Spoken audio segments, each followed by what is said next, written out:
Finally अब तमाम छात्रों का इंतजार हुआ खत्म और फाइनली वास्तविक संख्याएं यानी रियल नंबर का वह वीडियो आ ही गया, जिसमें हम आप सभी को बताने जा रहे हैं रियल नंबर पूरे चैप्टर से ऐसे इंपॉर्टेंट वीवीआई ऑब्जेक्टिव क्वेश्चन जो कि पिछले मैट्रिक एग्जाम में बहुत बार पूछे गए हैं और आपके मैट्रिक एग्जाम में पूछे जा सकते हैं। तो अगर आप इस मैट्रिक का एग्जाम दे रहे हैं तो आज का यह वीडियो आप सभी को शुरू से अंत तक जरूर देखना चाहिए। तो चलिए फ्रेंड्स, बिना समय गवाए पहला क्वेश्चन का सोल्यूशन देख लेते हैं। दोस्तों, जैसा कि आप सभी मोबाइल स्क्रीन पे पहला सवाल क्वेश्चन नंबर 1 को देख पा रहे हैं। पहला सवाल क्वेश्चन नंबर 1 में बोला गया है कि दो परिमेय संख्याओं के बीच कितनी परिमेय संख्या हो सकती है। मान लेते हैं 1/2 एक परिमेय संख्या है और 3/2 भी एक परिमेय संख्या है। तो ये दोनों परिमेय संख्याओं के बीच में हम लोग कितनी परिमेय संख्या लिख सकते हैं। इसके लिए आपको 4 ऑप्शन दिए जा रहे हैं। पहला ऑप्शन में 1 दिया गया है, ऑप्शन बी में दिया गया है 2, ऑप्शन सी में दिया गया है 3 और ऑप्शन डी में दिया गया है अनंत। आपको इसका सही जवाब क्या लगता है, जल्दी से वीडियो के नीचे चले जाइए और कमेंट बॉक्स में जाकर आप इसका सही जवाब लिख सकते हैं। उसके बाद में आइए इसी प्रकार से हम लोग क्वेश्चन नंबर 2 का सॉल्यूशन कर लेते हैं। क्वेश्चन नंबर 2 में बोला गया है कि निम्नलिखित में से कौन सी अभाज्य संख्या है। आप सभी को बता दें कि वैसी संख्या जिसमें स्वयं तथा 1 से भाग लगती हो वैसे तमाम संख्याओं को हम लोग अभाज्य संख्या कहेंगे। तो यहाँ पे जो ऑप्शन ए में दिया गया 8, तो 8 में 8 और 1 के अलावा अन्य संख्या से भाग लगते हैं, तो ये भाज्य संख्या है, ये भी भाज्य संख्या है, ये भी भाज्य संख्या है। लेकिन 11 एक ऐसी संख्या दी गई है जिसमें कभी भी भाग लेगा तो 1 से लेगा या 11 से लेगा। ये दोनों संख्याओं के अलावा कोई अन्य संख्या से भाग नहीं लगने के कारण क्वेश्चन का सही जवाब यहाँ पे ऑप्शन सी हो जाएगा। उसी प्रकार से अगला सवाल क्वेश्चन 3 को देखिए। तो यहाँ पे क्वेश्चन 3 कहता है कि निम्नलिखित में से कौन अभाज्य संख्या है। 15 को देख लीजिए, भाज्य संख्या है, ये भी अभाज्य नहीं है, ये भी अभाज्य नहीं है। ऑप्शन डी को देखेंगे तो पाएंगे 23। 23 एक ऐसी संख्या है जिसमें भाग लगाएंगे तो केवल 23 लेगा या 1 से लेगा। ये दोनों संख्याओं के अलावा कोई अन्य संख्या से भाग न लगने के कारण क्वेश्चन का सही जवाब ऑप्शन डी होगा। उसके बाद में अगला सवाल क्वेश्चन 4 में कहा जा रहा है कि निम्नलिखित में से कौन सी संख्या परिमेय संख्या है। सबसे पहले आपको ये जानना होगा कि ये परिमेय संख्या कहते किसे हैं। तो दोस्तों, आसान भाषा में जान लीजिए कि वैसी संख्या जिसे हम लोग p/q के रूप में लिख सकते हैं, जहाँ पे q का मान 0 के मान के बराबर नहीं है, वैसे तमाम संख्याओं को हम लोग परिमेय संख्या कहते हैं। तो यहाँ पे √3 को देखिए, तो √3 का वर्गमूल 1.732 होता है, जिसे हम लोग p/q के रूप में लिख भी नहीं सकते हैं और q का मान 0 के मान के बराबर भी हो जाएगा। तो पहला ऑप्शन हमारा गलत हो जाएगा। पाई दोस्तों अपरिमेय संख्या होता है, इसीलिए गलत हो जाएगा। सी में देखिएगा ना, तो ये p/q के रूप में तो दिया गया है लेकिन q का मान 0 के बराबर है, इसीलिए आपका ऑप्शन सी भी गलत हो जाएगा। ऑप्शन डी को देखेंगे तो देख लीजिए p/q के रूप में ज्ञात भी कर दिया गया है और q का मान 0 के मान के बराबर भी नहीं है, इसलिए क्वेश्चन का सही जवाब ऑप्शन डी होगा। उसके बाद में अगला सवाल क्वेश्चन 5 से बोला गया है निम्नलिखित में से कौन सी संख्या अपरिमेय संख्या है। दोस्तों, अपरिमेय संख्या वैसे तमाम संख्याओं को हम लोग अपरिमेय संख्या कहते हैं जिसे हम लोग p/q के रूप में नहीं लिख सकते हैं और q का मान 0 के मान के बराबर हो, वैसे तमाम संख्याओं को हम लोग अपरिमेय संख्या कहेंगे। तो √4/9 दिया गया है, तो 4 का वर्गमूल 2 होता है और 9 का वर्गमूल 3 होता है, जो कि परिमेय संख्या है। 4/9 भी परिमेय संख्या है, √81 भी परिमेय संख्या है, इसका वर्गमूल 9 होता है। लेकिन √7 की बात करें तो √7 का कोई भी वर्गमूल ना होने के कारण क्वेश्चन का सही जवाब ऑप्शन सी होगा। उसके बाद में अगला सवाल क्वेश्चन 6 को देखिए। क्वेश्चन 6 में कहा जा रहा है कि निम्नलिखित में से कौन सी अपरिमेय संख्या है। अपरिमेय संख्या की बात करें जब भी ऐसा दशमलव में दी गई हुई संख्या, तो आपको ऐसे संख्याओं का चयन करना होगा जो बार बार दशमलव में रिपीट की जा रही होगी। यहाँ पे देखेंगे तो पहले 1 0 है, यहाँ पे 00 है, यहाँ पे 000 है, जाहिर सी बात है इसके बाद में 4 0 होगा, 5 0 होगा। ऐसे ये सभी संख्या अनंत तक जाती है। कहाँ पे जाती है दोस्तों? तो अनंत तक। तो इसलिए क्वेश्चन का सही जवाब आपका ऑप्शन डी हो जाएगा। कोई ऐसी संख्या जो दशमलव में दी गई हो और अनंत तक जाती हो तो समझ लीजिए कि दी गई संख्या अपरिमेय संख्या है। उसके बाद में क्वेश्चन 7 कहता है कि निम्नलिखित में से कौन सी अपरिमेय संख्या है। आप यहाँ पे पिछले वाले क्वेश्चन में क्या देखे, वो ऐसी संख्या जो बार बार दशमलव में रिपीट की जा रही हो, यानी बार बार वही संख्या आ रहा हो, तो वैसे तमाम संख्याओं को अपरिमेय संख्या कहेंगे। इसमें भी ऑप्शन डी को देखिएगा ना, तो पहले 1 0 था, यहाँ पे 00 हो गया है, यहाँ पे हो गया 000, इसलिए क्वेश्चन का सही जवाब यहाँ पे ऑप्शन बी डी हो जाएगा। उसके बाद में क्वेश्चन नंबर 8 कहता है निम्नलिखित में से कौन सी अपरिमेय संख्या नहीं है। देखिए रूट अंडर 11 का कोई वर्गमूल नहीं होता है तो ये आपका अपरिमेय संख्या है, तो पहला ऑप्शन गलत हो जाएगा। रूट अंडर 15 का भी वर्गमूल नहीं होता है तो ये भी अपरिमेय संख्या है। 4 रूट अंडर 5 का भी कोई मान नहीं होता है तो ये भी अपरिमेय संख्या है। लेकिन ऑप्शन सी को देखिएगा ना तो रूट अंडर 9 को आप 3 कर सकते हैं क्योंकि 3 का वर्गमूल 9 होता है। रूट अंडर 16 को 4 लिख सकते हैं, 4 में 3 से न करने पे ये 12 हो जाएगा। 12 को हम लोग p बटा q के रूप में लिख सकते हैं और q का मान 0 के मान के बराबर भी नहीं होगा, इसलिए क्वेश्चन का सही जवाब यहाँ पे ऑप्शन सी हो जाएगा। उसी प्रकार से अगला सवाल क्वेश्चन 9 को देखिए। क्वेश्चन 9 में कहा जा रहा है कि निम्नलिखित में से कौन सी परिमेय संख्या, यहाँ पे आपको परिमेय संख्या देखना है। देखिए तो पहला ऑप्शन अपरिमेय संख्या है। ऑप्शन सी में दिया गया 4 प्लस रूट अंडर 5, तो 4 यहाँ पे परिमेय है लेकिन रूट अंडर 5 अपरिमेय है। तो आप सभी को पढ़ाया जाता है कि परिमेय संख्या और अपरिमेय संख्या का योगफल यानी जोड़ हमेशा अपरिमेय संख्या होता है। रूट अंडर 6 का कोई भी वर्गमूल ना होने के कारण ये भी संख्या आपका परिमेय संख्या होगा। लेकिन ऑप्शन बी को देखेंगे ना तो रूट अंडर 2 से रूट अंडर 2 आसानी तरीके से घटा सकते हैं, तो यहाँ पे केवल 2 बचेगा। 2 के नीचे हम लोग 1 लिखकर इसे हम p बटा q के रूप में लिख सकते हैं। q का मान यहाँ पे 0 के मान के बराबर भी नहीं होगा, इसलिए क्वेश्चन का सही जवाब ऑप्शन बी होगा। उसके बाद में अगला सवाल क्वेश्चन 10 को देखिए। यहाँ पे क्वेश्चन 10 में कहा जा रहा है कि निम्नलिखित में से कौन सी अपरिमेय संख्या नहीं है। पहला ऑप्शन अपरिमेय संख्या है। रूट अंडर 2 बटा रूट अंडर 5 भी अपरिमेय संख्या है। अब रूट अंडर 3 बटा रूट अंडर 7 भी अपरिमेय संख्या है। अब यहाँ पे कौन सा ऑप्शन बच गया है, तो रूट यहाँ पे ऑप्शन डी बच गया है। तो यही आपका क्वेश्चन का सही जवाब होगा। कैसे होगा तो आइए जान लेते हैं। तो सबसे पहले हम लोग 75 का इस प्रकार से गुणनखंड करेंगे। कैसे करेंगे, ये 15 तिया यहाँ पे हम लोग सीधे ऐसे करेंगे 25 तिया 75 कर देंगे। यहाँ पे 25 तिया 75 हो जाएगा, ये 5 25 जाएगा। उसी प्रकार से हम लोग 48 का इस प्रकार से करेंगे। तो कैसे करेंगे, तो 2 से लगाएंगे तो ये 24 दूनी 48 हो जाएगा। 2 से फिर 12 दूनी 24 हो जाएगा। फिर 2 से लगाएंगे तो 6 दूनी 12, 2 से लगाएंगे तो 3 दूनी 6, यानी रूट अंडर 75 के बदले में हम लिख सकते हैं कि 3 गुने 5 लिख सकते हैं। उसी प्रकार से रूट अंडर 48 के बदले में हम लोग लिख सकते हैं कि 2 गुने 2 गुने 2 गुने 2 गुने 3 लिख सकते हैं, क्योंकि 3 दूनी 6 दूनी 12 दूनी 24 दूनी 48 होता है। अब डबल 5 का 1 5 रूट से बाहर आने के बाद यहाँ पे रूट अंडर 3 बच जाएगा। यहाँ से डबल 2 का 1 2 हो जाएगा, फिर डबल 2 का 1 2 रूट से बाहर निकलेगा और रूट अंडर यहाँ पे 3 बच जाएगा। तो ऊपर हमारा संख्या बन जाएगा 5 रूट अंडर 3। यहाँ पे 2 में 2 से न करने पे 4 हो जाएगा, यानी 4 रूट अंडर 3 हो जाएगा। रूट अंडर 3 से रूट अंडर 3 को घटा देंगे तो 5 बटा 4 आ जाएगा, जिसे हम लोग p बटा q के रूप में लिख सकते हैं। और q का मान 0 के मान के बराबर भी नहीं है, इसलिए क्वेश्चन का सही जवाब यहाँ पे ऑप्शन डी हो जाएगा।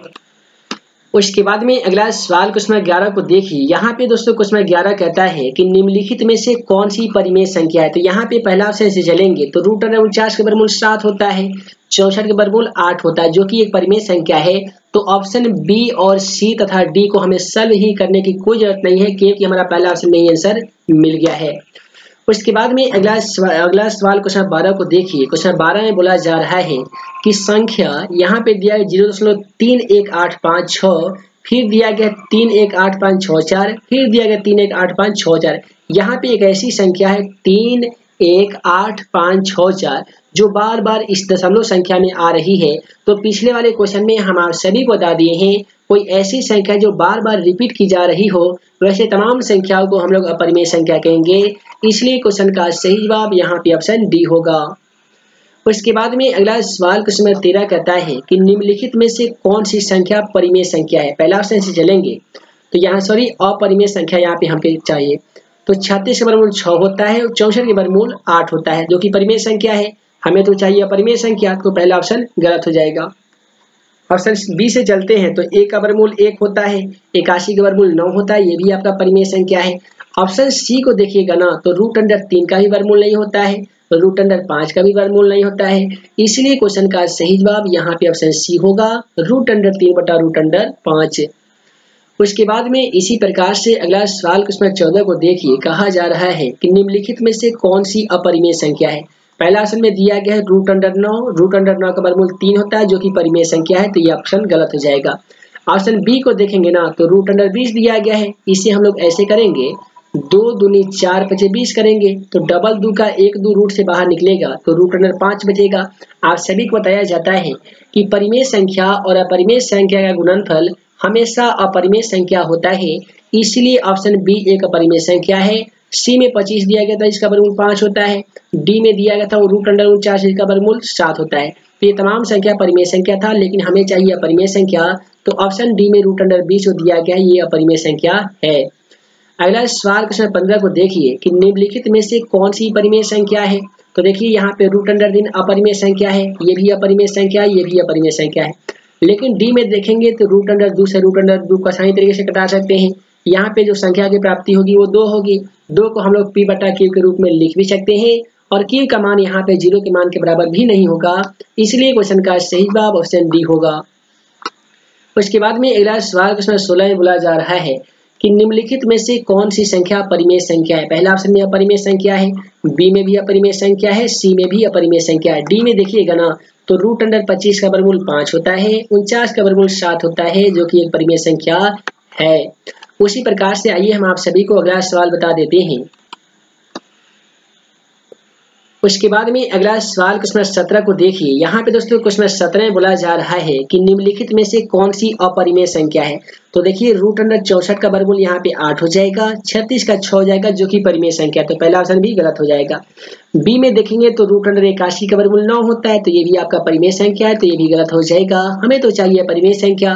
डी में भी परिमेय संख्या, जो कि 7 7 49 3 3 9 हो जाएगा।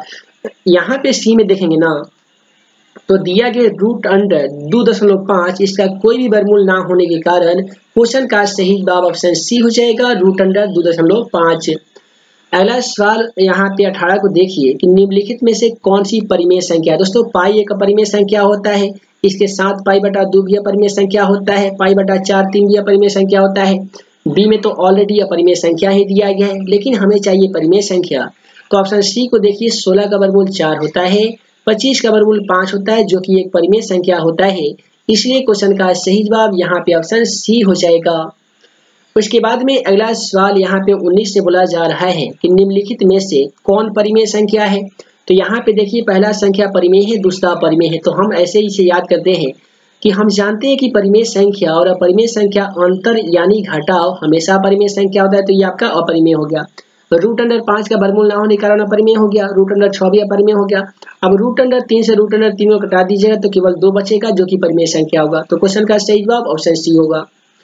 अगला सवाल क्वेश्चन 20 में करता है कि निम्नलिखित में से कौन सी संख्या परिमेय संख्या है। यहाँ पे आपको परिमेय संख्या बताना होगा, ठीक है। तो परिमेय संख्या कैसे बताइएगा, तो यहाँ पे देखिए पहला ऑप्शन में दिया गया है रूट अंडर 49 बटा रूट अंडर 64। आप सभी को जानकारी के लिए बता दें कि 49 का जो वर्गमूल होता है ना दोस्तों कितना होता है, तो 7 होता है, तो आप यहाँ पे 7 लिख ही सकते हैं।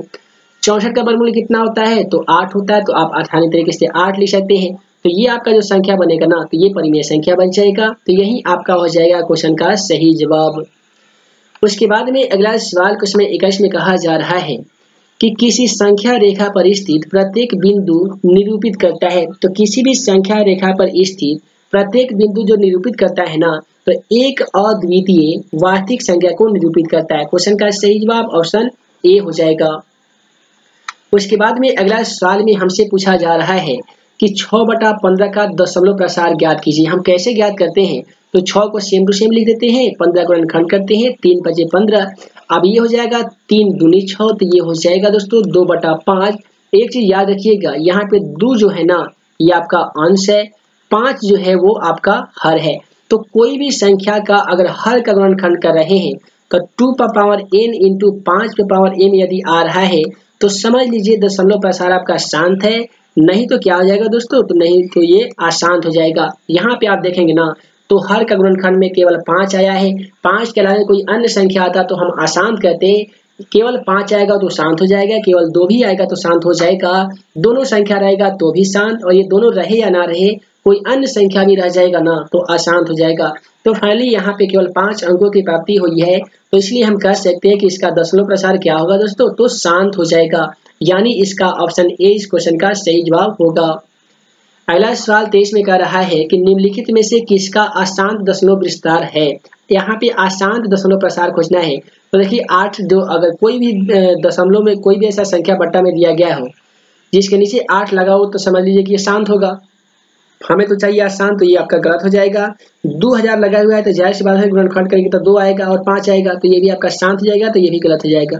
ऑप्शन ए में दिया गया 17/18, तो 17 ये हो जाएगा 3 तिहाई 9 दूनी 18। इसमें 2 तो आ रहा है शांत होने के लिए, लेकिन 3 आने के कारण ये अशांत हो गया है, इसलिए क्वेश्चन का सही जवाब यहाँ पे ऑप्शन ए होगा 17/18। उसके बाद में अगला सवाल क्वेश्चन 24 को देखिए। यहाँ पे क्वेश्चन 24 में कहा जा रहा है कि इनमें से कौन सी संख्या अशांत आवर्ती दशमलव संख्या के रूप में दर्शाई जा सकती है। यहाँ पे हमें ऐसा ऑप्शन का चयन करना होगा जिसे हम लोग अशांत आवर्ती के रूप में दर्शा सकते हैं। तो यहाँ पे क्वेश्चन 24 का जो बिल्कुल सही जवाब हो जाएगा ना, ऑप्शन सी होगा, क्योंकि ये आपका अशांत है, ये आपका शांत है और ये आपका शांत है। हमें चाहिए अशांत आवर्ती, तो अशांत आवर्ती आपका किसे मिलेगा, तो ऑप्शन सी में मिलेगा। यहाँ पे 3/11 जो है वो अशांत आवर्ती है। कैसे पहचानिएगा, तो अंश आपका कुछ भी हो सकता है, हर एक ऐसा संख्या होगा जो अभाज्य संख्या होगा, वही आपका हो जाएगा अशांत आवर्ती। उसके बाद में अगला सवाल क्वेश्चन 25 को देखेंगे तो पाएंगे दिया गया है कि 3/2/7 गुने 5/4 का दशमलव प्रसार क्या होगा। यहाँ पे देखेंगे तो केवल 2 और 5 आया है, इसलिए हम कह सकते हैं कि इसका दशमलव प्रसार क्या होगा, तो शांत होगा। उसी प्रकार से अगला सवाल क्वेश्चन 26 से बोला जा रहा है कि 17/2 का स्क्वायर 3 का स्क्वायर इंटू 5/4 का दशमलव प्रसार क्या होगा।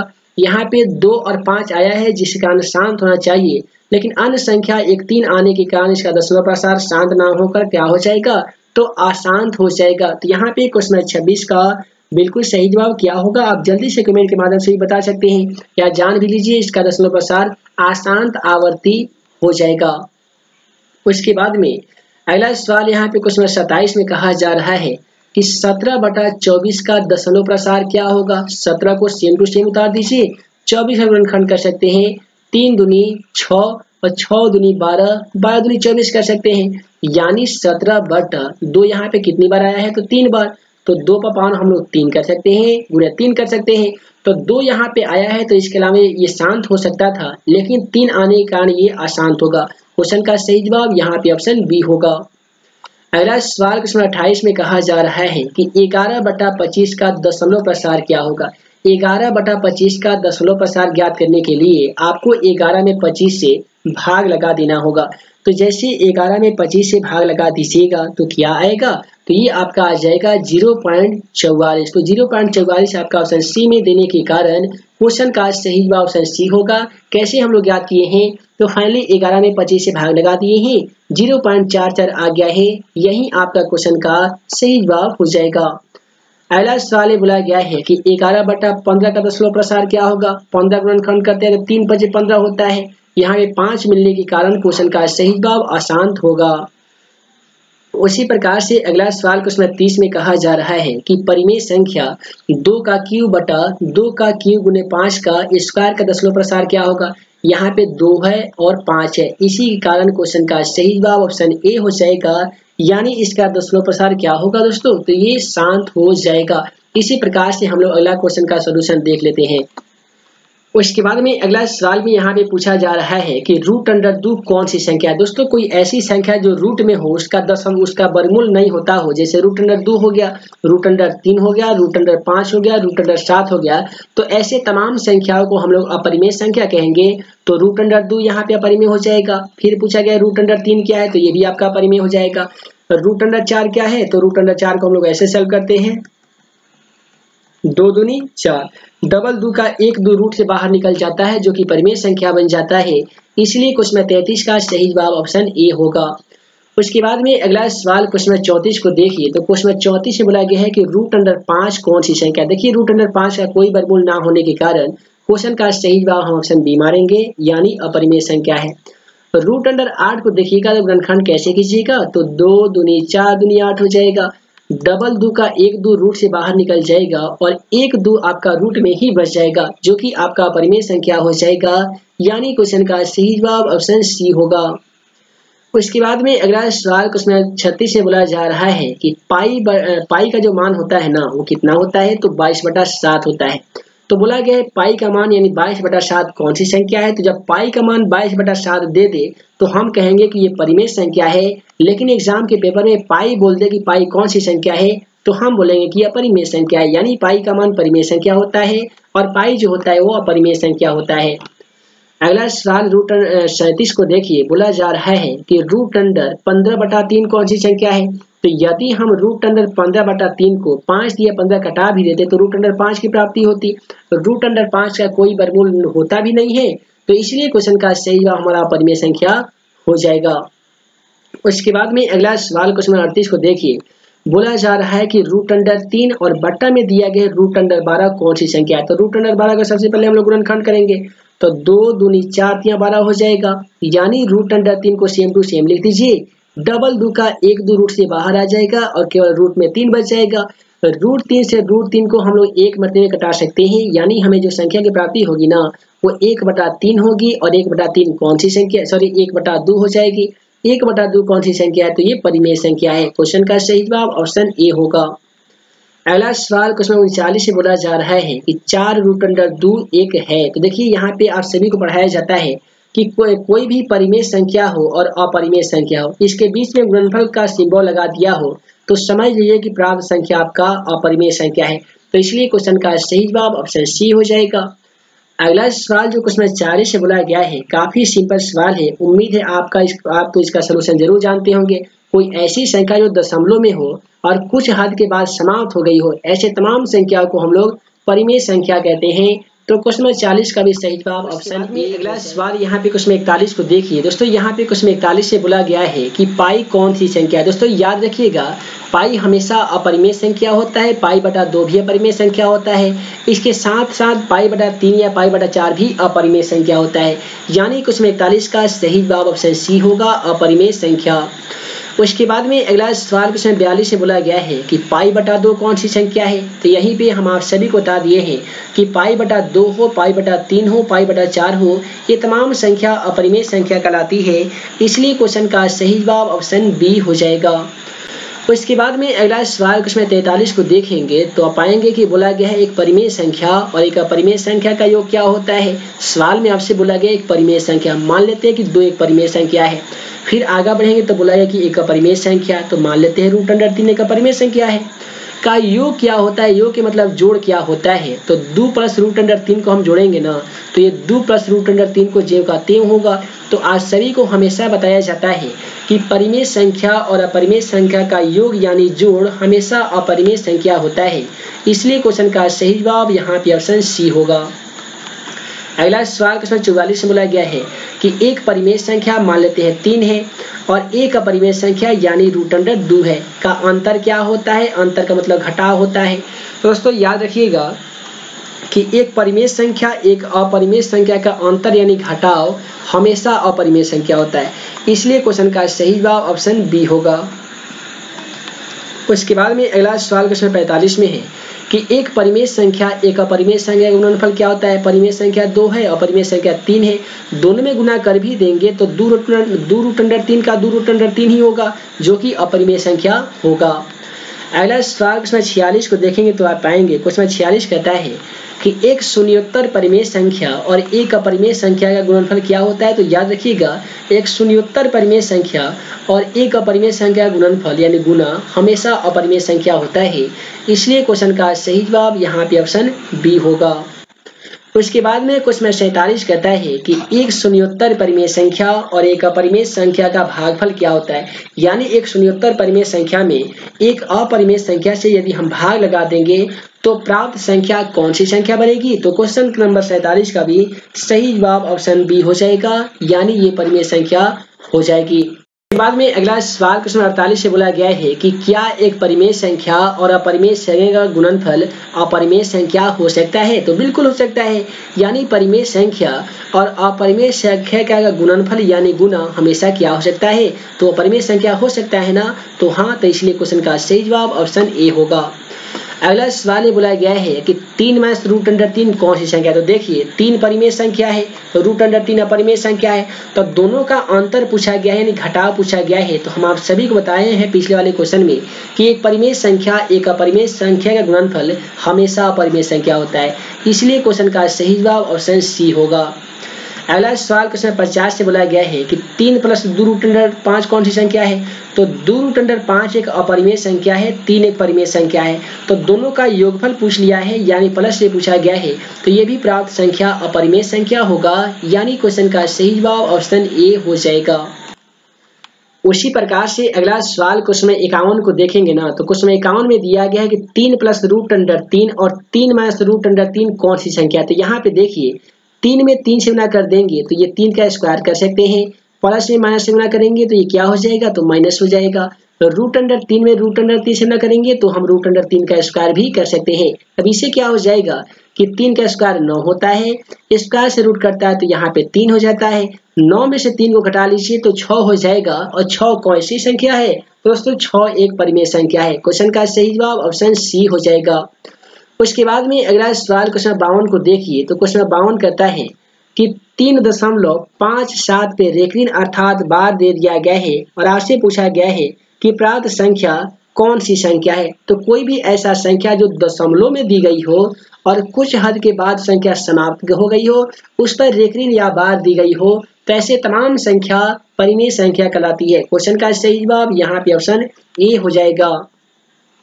अगला सवाल क्वेश्चन 53 को देखिए, बोला गया 1.12 फिर 1.12 1.112 और 4 दिया गया 0.2 कौन सी संख्या है। यहाँ पे आप देखेंगे तो पहले एक बार 1 था, फिर 2 बार हो गया है, फिर 3 बार हो गया है, फिर 4 बार हो गया है। अब इसका कोई गारंटी नहीं है इसके बाद में 4 बार होगा, 5 बार होगा, ऐसे करते करते ये संख्याएं अनंत तक जाती है। ऐसे तमाम संख्या परिमेय संख्या कहलाती है। क्वेश्चन का सही जवाब ऑप्शन ए होगा। उसके बाद में अगला सवाल क्वेश्चन 54 को देखिए, क्वेश्चन 54 कहता है कि 12.357 पे रेखिन दी गई है, कौन सी संख्या है। तो रेखिन दी गई है, कुछ हद के बाद खत्म भी हो गई है, तो इसलिए हम कहेंगे कि ये संख्या परिमेय संख्या है। उसके बाद में अगला सवाल क्वेश्चन 55 को देखिए, क्वेश्चन 55 आपके मैट्रिक के एग्जाम में बहुत बार पूछा गया है और आपके भी एग्जाम में पूछा जा सकता है। बोला गया कि 2 और 2.5 के बीच में अपरिमेय संख्या ज्ञात कीजिए। तो ऐसा कीजिए, दोनों में गुणा करके रूट लगा दीजिए जो कि अपरिमेय बन जाएगा। तो यहाँ पे 2.5 दिया गया है, 2.5 में जैसे 2.5 में यदि आप 2 से गुणा करते हैं तो जाहिर सी बात है 5 होगा, तो 5 तो परिमेय संख्या होता है। अपरिमेय बनाने के लिए क्या करेंगे, इसमें रूट लगा देंगे, तो रूट अंडर 5 इस क्वेश्चन का सही जवाब हो जाएगा।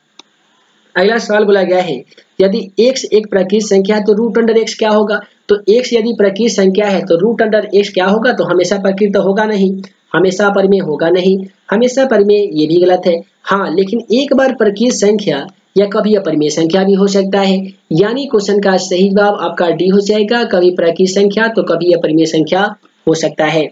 अगला सवाल यदि p एक आभास संख्या है तो रूट अंडर p क्या होगा। तो आभास संख्या के मतलब मान लेते कोई संख्या 2 है, आभास संख्या है, तो रूट अंडर 2 क्या होता है, परिमेय संख्या। उसी प्रकार से 11 एक आभास संख्या है तो रूट अंडर 11 क्या होता है, परिमेय संख्या। तो इसे हमें ये पता चल रहा है तमाम आभास संख्या का रूट क्या होता है, तो अपरिमेय संख्या होता है, यानी क्वेश्चन 57 का सही जवाब ऑप्शन बी होगा, अपरिमेय संख्या। अगला सवाल क्वेश्चन 58 को देखिए, यहाँ पे क्वेश्चन 58 में बोला जा रहा है कि p/q के रूप में निरूपित करने पे संख्या 1.27 जहाँ p तथा q पूर्णांक संख्या है, जहाँ पे q का मान 0 के मान के बराबर भी नहीं है, तो हम लोग क्या करते हैं कि माना कि x बराबर 1.27 को मान लेते हैं। उसके बाद में दोनों में 10 से गुणा करते हैं, पहले वाले समीकरण में से दूसरे वाले समीकरण को माइनस करते हैं। इस प्रकार से क्वेश्चन का सही जवाब 14/10 आ जाता है। अगला सवाल बोला गया कि 0.3 पे रेखिन अर्थात बार दिया गया है को p/q के रूप में व्यक्त करने के लिए आपसे कहा गया है। काफी सिंपल सवाल है दोस्तों, इसका ट्रिक से जानिए।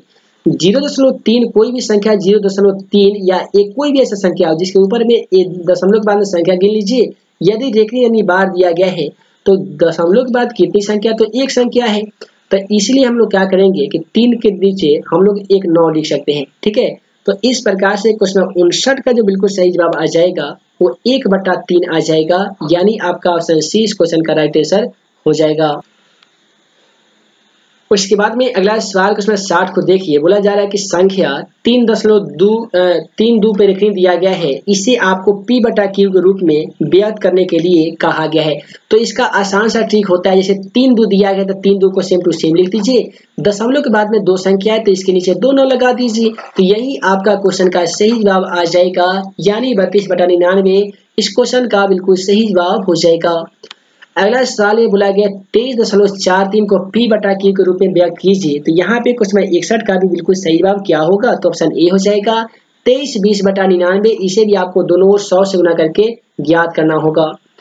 उसके बाद में बोला गया है कि 0.001 को p बटा q के रूप में व्यक्त कीजिए, तो देखिए दशमलव के बाद कितनी संख्या है, तो एक संख्या है, और दशमलव के बाद कितने अंक है, तो 1 2 3 है, तो हम क्या करेंगे 3 × 9 यहाँ पे लिख देंगे, तो 1/3 कौन से ऑप्शन में है, तो डी में है, इसलिए क्वेश्चन 62 का सही जवाब ऑप्शन डी हो जाएगा।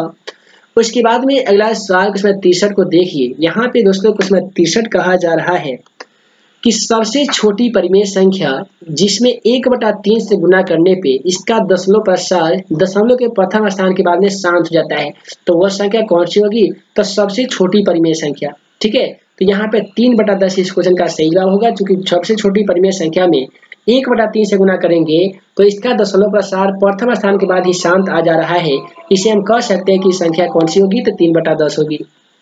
अगला सवाल बोला गया है कि 1440 में 2 का अधिकतम घात कितना होता है, तो उसके लिए आपको 1440 को इस प्रकार से देखिए 1440 2 से गुणनखंड कीजिएगा तो कितना आ जाएगा 720 हो जाएगा, फिर 2 से गुना करिएगा तो 360 हो जाएगा, ऐसे ऐसे करके गुना कर लीजिएगा, और वहां पे 2 के कितने घात आ रहे हैं इन सभी घातों को आपको काउंट करना होगा, तो इसमें घातों की संख्या 5 आती है, यानी 2 × 2 × 2 × 2 × 2 होता है। ठीक है, तो इस प्रकार से घातों की संख्या यहाँ पे 5 जाती है, क्वेश्चन का सही जवाब ऑप्शन सी होगा।